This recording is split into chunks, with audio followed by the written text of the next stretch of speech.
Buenos días, jóvenes del segundo grado de secundaria del Colegio Divino Maestro Jesús.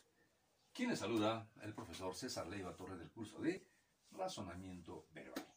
Esta semana ya prácticamente estamos entrando al capítulo 3 del mes de noviembre. Rápidamente, ¿no? Se nos va el tiempo, se nos acaba el año. Y bueno, este año ha sido un año terrible, con todos los problemas que hemos tenido de la pandemia.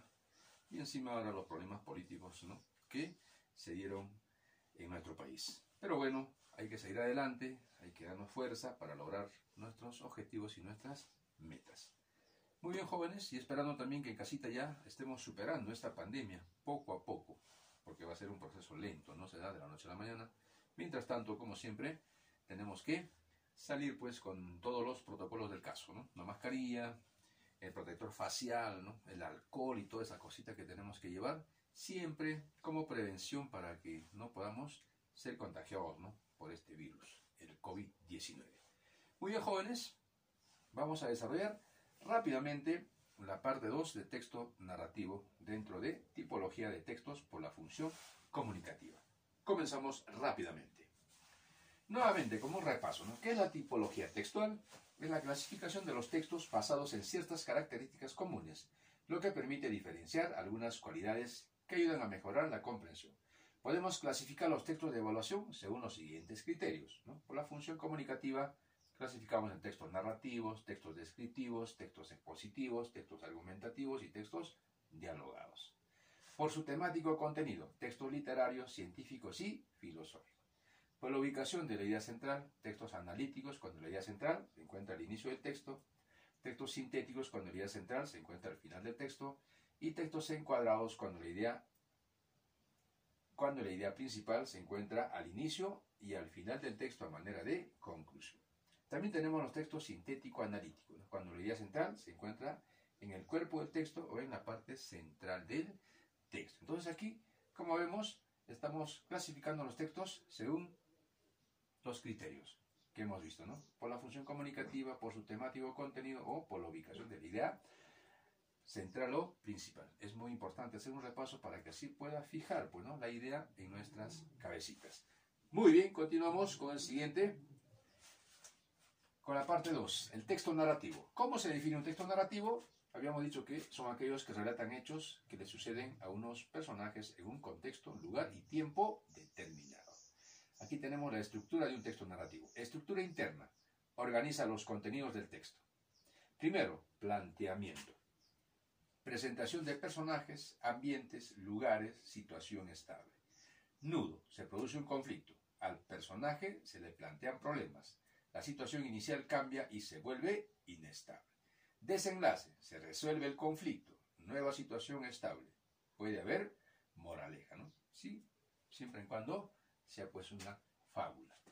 B. Estructura externa. Organiza formalmente de los contenidos de la estructura interna. Párrafos, capítulos, secuencias, tratados, actos y escenas, ¿no?, etc. Dependiendo, bueno, cómo organiza el autor, ¿no?, cada uno de los contenidos. Entonces, de esa manera es como él va a presentar. Puede ser en capítulos, puede ser en actos, puede ser en escenas. Ahora vamos a ver el narrador.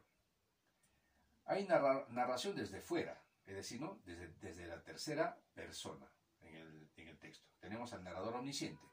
El narrador lo sabe todo acerca de los personajes, desde lo más externo hasta lo más íntimo. Es decir, ¿no?, es el narrador que conoce todos los detalles acerca de la obra. Ahora el narrador observador externo solo cuenta lo que puede observar, como una cámara de cine. Muestra, no explica. Entonces esa es la función del narrador observador externo, a diferencia del narrador omnisciente. Ahora narración desde adentro, es decir, desde dentro, ¿no?, en primera persona. Tenemos el narrador protagonista. El protagonista de la historia es quien cuenta los hechos. Narrador, personaje secundario, testigo. El narrador es un personaje secundario, testigo de los hechos que cuenta. Ahora espacio, lugar físico donde se desarrolla la acción. Tenemos el espacio real, existe en la realidad. Espacio imaginario, no existe en la realidad, invención del autor. Como muchos lugares como Comala, por ejemplo, no existe, ¿no? Existe solamente en el texto literario, ¿no?, en Pedro Páramo, de Juan Rulfo. Macondo también es un pueblo imaginario por Gabriel García Márquez, que solamente existe en 100 años de soledad, aunque él lo nombra ese pueblo en muchas otras obras, ¿no?, que él ha creado. Tiempo. Externo o histórico, época o momento en que se sitúa la historia. Interno o de desarrollo, el periodo temporal que abarcan los sucesos del relato. Todo esto no tiene que ver dentro del relato, ¿no? Personajes, según la función, tenemos personajes principales. Funcionan como hilo conductor del relato. Son los agentes de los hechos. Protagonista, es el centro de la narración. Sobre él giran todos los hechos. Antagonista, se opone al protagonista, es decir, no es su enemigo en el relato.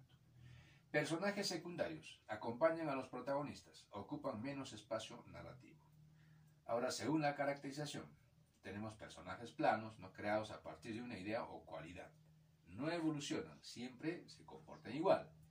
Y tenemos personajes redondos, no encarnan una cualidad, evolucionan, tienen una profundidad psicológica y su comportamiento no es previsible. Entonces, estos son algunas, ¿no?, de las características que tienen, pues, ¿no?, la narración. Por eso es importante darlas a conocer para que ustedes, ¿no?, tengan en cuenta todo ello. Muy bien, ahora sí, vamos a pasar rápidamente a desarrollar el compendio. La parte 2 del texto narrativo, saquen todos su compendio y rápidamente vamos a la página. Muy bien, nos hemos quedado en Aprendo Más, la página 51. Vamos rápidamente. Dice, lee los textos y escribe dentro de los paréntesis el número de la palabra al que se refieren las expresiones destacadas. Miller envió un mensaje a Bolívar anunciándole la victoria patriótica. Luego de esto, el Libertador premió a los autores de la acción. Necochea, Miller, Carvajal, entre otros. Desde ese día hasta la actualidad, el escuadrón de caballería Húsares del Perú fue nombrado el glorioso Húsares de Junín. Muy bien, entonces ahí ya están, ¿no?, dentro de los paréntesis el número de las palabras, ¿no?, de victoria patriota, mensaje enviado a Bolívar, premio a los autores de la acción. Ahora vamos a escribir en qué tiempo verbal suceden los hechos. De acuerdo a cómo hemos leído, sucede en tiempo. ¿En qué tiempo, hijo? Muy bien, pasado, porque dice envió. ¿Eh? Tenemos que ver con los verbos para saber, ¿no?, en qué tiempo está escritos los textos. Si es pasado, presente o futuro. Entonces, en este caso, tiempo pasado. Ahora dice, ¿quiénes son los Húsares de Junín? Toma nota, hijo. Es unidad histórica del Ejército del Perú. Es unidad histórica del Ejército del Perú. Coma, los Húsares de Junín, coma, oficialmente, Regimiento de Caballería. Los Húsares de Junín, coma, oficialmente, Regimiento de Caballería. Entre comillas, glorioso Húsares de Junín, entre comillas, glorioso Húsares de Junín, número 1, Libertador del Perú. Entre comillas, glorioso Húsares de Junín, cierren comillas. Número 1, Libertador del Perú. Punto aparte, ¿no? Muy bien. Lee atentamente este texto. Los troyanos introdujeron el caballo con un gran esfuerzo dentro de la ciudad. Durante la noche, mientras celebraban la supuesta victoria, los griegos asaltaron y dominaron la ciudad. Incendiaron Troya, matando a la mayor parte de sus habitantes. Es en ese momento en el cual comienza la narración de la Eneida. Marca la expresión que indica cuándo sucedieron los hechos en ese momento. Entonces marcamos ahí en ese momento. 3. Lee el texto. Luego subraya aquellas expresiones que presenten lugares o indiquen tiempo. El señor Villarí al principio no dejaba la casa. Entonces tenemos casa, ¿no?, porque nos indica lugar. Cumplidas unas cuantas semanas. Semanas también subrayamos porque nos indican tiempo. Dio en salir un rato al oscurecer. Rato también nos indica tiempo. Alguna noche también nos indica tiempo. Entró en el cinematógrafo, nos indica lugar. Que había a 3 cuadras. Muy bien, entonces ya hemos ahí subrayado los lugares y también, ¿no?, los que indican tiempo. 4. Responde a las preguntas, luego ordena los datos y elabora en tu cuaderno un texto narrativo coherentemente secuenciado. Esto, hijo, lo tienes que hacer en tu cuaderno. Pero primero dice, responde a las preguntas. Una vez que has respondido a las preguntas, vas a ordenar los datos y vas a elaborar en tu cuaderno un texto narrativo coherentemente secuenciado. Le tomas foto a ese trabajito y lo mandas a mi WhatsApp junto con la diapositiva. No te olvides, hijo. No te olvides. Vamos trabajando. Esa es la única tarea que vas a hacer porque vamos a desarrollar acá conmigo en practica en casa. Entonces, el único trabajo que vas a hacer es eso, hijo. Lea atentamente el texto, dice. Un león hambriento y fiero estuvo acechando a una manada de toros durante varios días. Una tarde se asomó entre los ramajes que le servían de escondite. Disimuladamente se dirigió al toro de mayor tamaño. ¿Podría hablar contigo un momento? El toro se quedó muy sorprendido al ver un león por allí, pero como se sentía protegido por la manada le respondió. ¿Qué quieres? Verás, quiero empezar a hacer amigos, dijo el león. Ah, ¿pero no tienes amigos?, preguntó el toro. Es que todos me temen, creen que soy peligroso, y he pensado en ti. Seguro, como eres grande, no me tienes miedo. No, claro que no, titubeó el toro. Por eso quiero invitarte a una fiesta en mi casa. Uy, te lo agradezco, pero no creo que pueda asistir. No me resulta fácil ausentarme de la manada. Nadie se dará cuenta, anímate. Te espero mañana al atardecer para cenar. Al día siguiente el toro apareció en la casa del león. Lo encontró muy atareado. Vio también una enorme olla con agua. Sin decir nada, el toro se marchó. El león le gritó. ¿Por qué te vas? ¿Sin darme una explicación? No lo hago sin motivo, pues he advertido que lo que quiere cenar es un toro. Muy bien, ¿no? Fábulas de Esopo, padre de la fábula. Mira, ¿cuál es la moraleja de esta fábula? ¿Qué mensaje nos deja esta fábula, no? Que cuando advertimos un peligro es mejor la retirada, ¿no?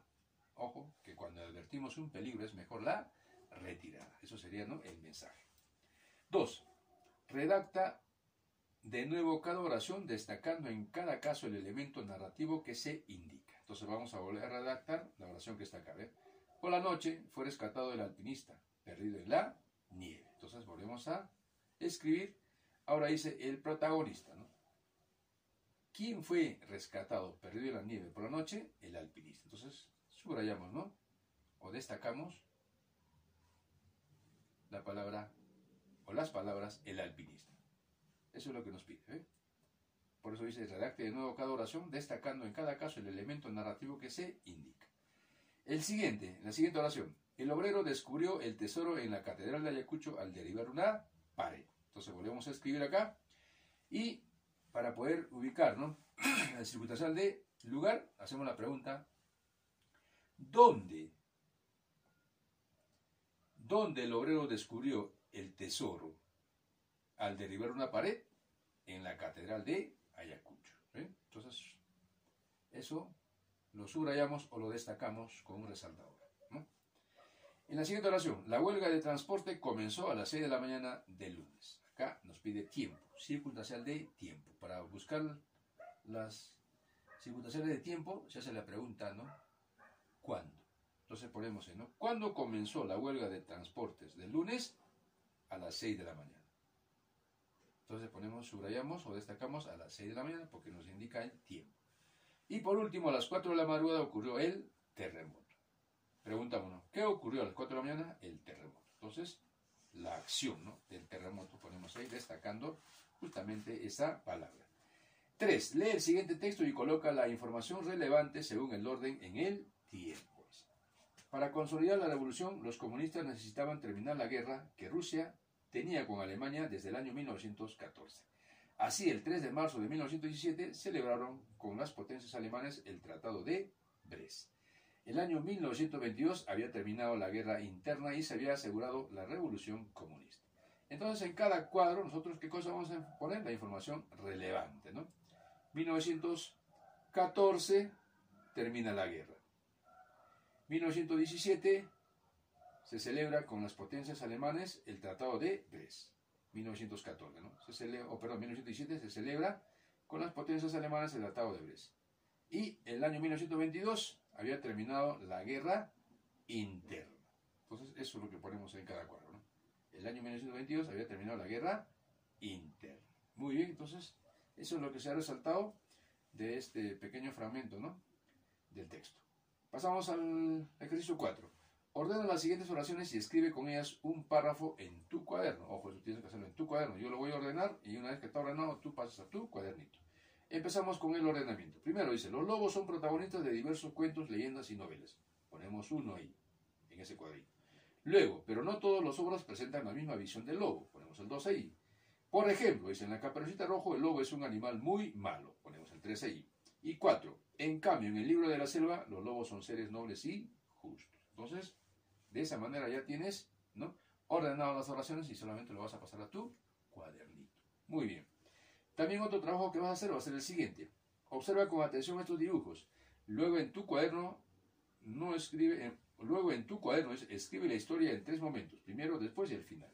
Entonces, esto lo tienes que hacer también en tu cuaderno, mirando, ¿no?, cada uno de las figuras, cada uno de estos dibujos. Y lo pasas a tu cuadernito, igual le tomas foto, lo mandas a mi WhatsApp. Ojo, estoy recibiendo los trabajos hasta el viernes, 6 de la tarde. O sea, tienes para hacer, ¿no?, hoy martes, mañana miércoles, jueves y el viernes todo el día. 4 días, hijo, para hacer una simple tarea. Te espero el viernes hasta las 6 de la tarde. Tú me mandas el día sábado y ya no te recibo. Por favor, hay que ser responsable. Muy bien, 6. Lee el texto. Beba esto, dijo Eugenio, levantando al moribundo con el brazo izquierdo, al tiempo que le ofrecía con la mano derecha una taza llena de tisana. Usted sí que debe de querer a su padre y a su madre, dijo el anciano, apretando entre sus manos desfallecidas la mano de Eugenio. ¿Puede usted creer que voy a morir sin ver a mis hijas? Siempre con sed y sin beber nunca. Así es como he vivido de 10 años acá. Mis 2 yernos han matado a mis hijas. Padres, pedid a las cámaras una ley sobre el matrimonio. Si las queréis, no caséis a vuestras hijas. El yerno es un bandido que echa a perder todas las buenas cualidades de las hijas. Este es un fragmento, ¿no?, de la obra Papá Goriot de este genial escritor francés Honoré de Balzac. Ahora, ¿qué quiere decir siempre con sed y sin beber nunca? Es una paremia, ¿no?, que tenemos que analizar. Quiere decir, ¿no?, que ansió algo que nunca se dio. Que ansió algo que nunca se dio. Entonces, eso quiere decir, ¿no? Relaciona la característica con los personajes. Es atento y servicial. ¿Quién es atento y servicial? Eugenio, que nos declara la lectura. No tiene un buen concepto de los yernos. ¿Quién no tiene un buen concepto de los yernos? El anciano. Ponemos ahí el 2. Más de 8 años vivió sin el amor de sus hijas. ¿Quién vivió sin el amor de sus hijas más de 8 años? El anciano. Ponemos ahí el número 2. Pasamos a la siguiente página. Dice, transcribe el párrafo en el que se evidencia la nobleza de Eugenio. Entonces, vamos a transcribir acá ese párrafo, ¿no? Beba esto, dijo Eugenio, levantando al moribundo con el brazo izquierdo, al tiempo que le ofrecía con la mano derecha una taza llena de tisana. Vuelvo a repetir. Beba esto, dijo Eugenio, levantando al moribundo con el brazo izquierdo, al tiempo que le ofrecía con la mano derecha una taza llena de tisana. Ahora, ¿en qué tiempo transcurren los hechos? En tiempo pasado. Ya les he dicho, ¿no?, para poder encontrar, ¿no?, los tiempos en un texto tenemos que ir a los verbos. El verbo está en tiempo pasado, presente o futuro. De esa manera se detectan, pues, los tiempos en un texto. Muy bien, jóvenes, eso ha sido todo por hoy. Ya sabes, recuerda, hasta el día viernes 6 de la tarde tus trabajitos. Por favor, no te olvides. Muy bien, que tengas un hermoso y espléndido día. Nos vemos en la próxima clase. Chao, jóvenes.